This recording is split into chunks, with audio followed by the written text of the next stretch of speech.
Drew, first half offensively, what was sort of the misfire there? The lack of execution, as coach talked about. I think it's just exactly what you said, lack of execution. I think that I put a lot of that on myself. I got to go out there and do my job and execute, deliver the ball, get us in the right protection. I got to see the defense, and I just got to go out there and execute. And when we talk about losses, Coach Freeman. When we talk about wins, we talk about team game. When we talk about losses, we talk about how we get better individually. And I just got to go out there and execute. I think probably the last 2 weeks you've looked like a comfortable quarterback out there. I don't know, did you ever feel that way tonight, or was Stanford doing some stuff that just kind of made you think for a second before you let it rip? No, I always feel comfortable out there with all my brothers, and kind of just going back to the first question, I just got to go out there and execute. And Tobias Merriweather, what can he do for the offense moving forward? Could you just sort of take us through the touchdown play, what you saw, how you delivered it? Mm-hmm. I mean, Tobias is a speed demon. He has really good routes, big target, has great hands, and he's been working his tail off to go make a play like that. And you saw earlier, I missed him on a route earlier in the end zone that we could have scored on as well. And he's a great target for us, and we're going to keep building on his role. Second row left side, Tyler James. Drew, what was Stanford doing defensively that made it difficult to get the ball to Michael Mayer? I don't think it was anything special. I think kind of going back to the first thing I said, I think I just got to go out there and execute and deliver the football.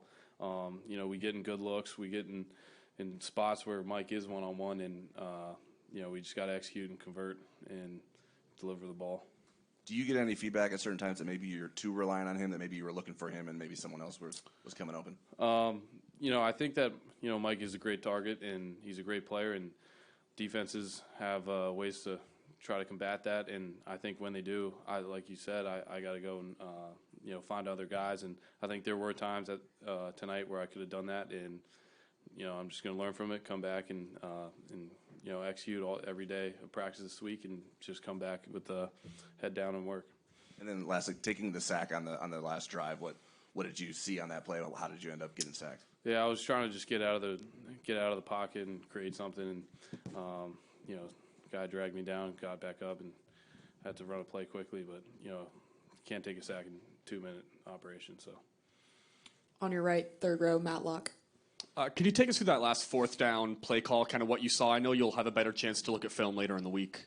Yeah, we just had a 3-by-1, and JT broke in, and I tried to just put it on him, and guy made a good play on the ball and deflected it. Clock was running down, fourth down. It's a tough position to be in, a tough call to have to call, and I just got to go and deliver the ball and find a way to make it work. And in your mind, what was the biggest difference between the offense in the first half and the offense in the second half? Just execution. First half, we didn't execute as well as we wanted to, and I didn't execute as well as I wanted to, and just got to head down and keep going and keep fighting, and that's what we did in the second half, and we got to start fast next week. Stand on your right, second row. Drew, can you just take us through the roller coaster of emotions from post North Carolina and BYU versus tonight?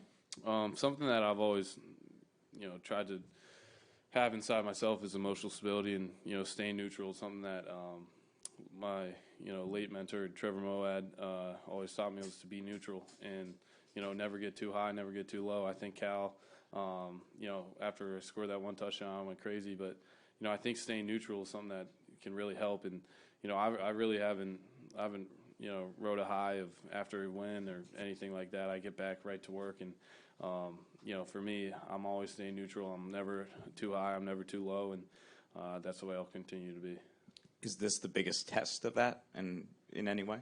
I think so. Losing and being in the locker room with all my best friends, knowing that I could have done better and I could have executed to help us win, is something that really, really hits you hard. But I think coming into this week, there's going to be no one that'll work harder than us. There's going to be no one that'll watch more film than us. I'm going to do everything I possibly can to learn from this and get better, and our team will as well. And that's just the brand of our culture. It's what's been taught to us, is always just keep fighting, keep going, and that's what we're going to do.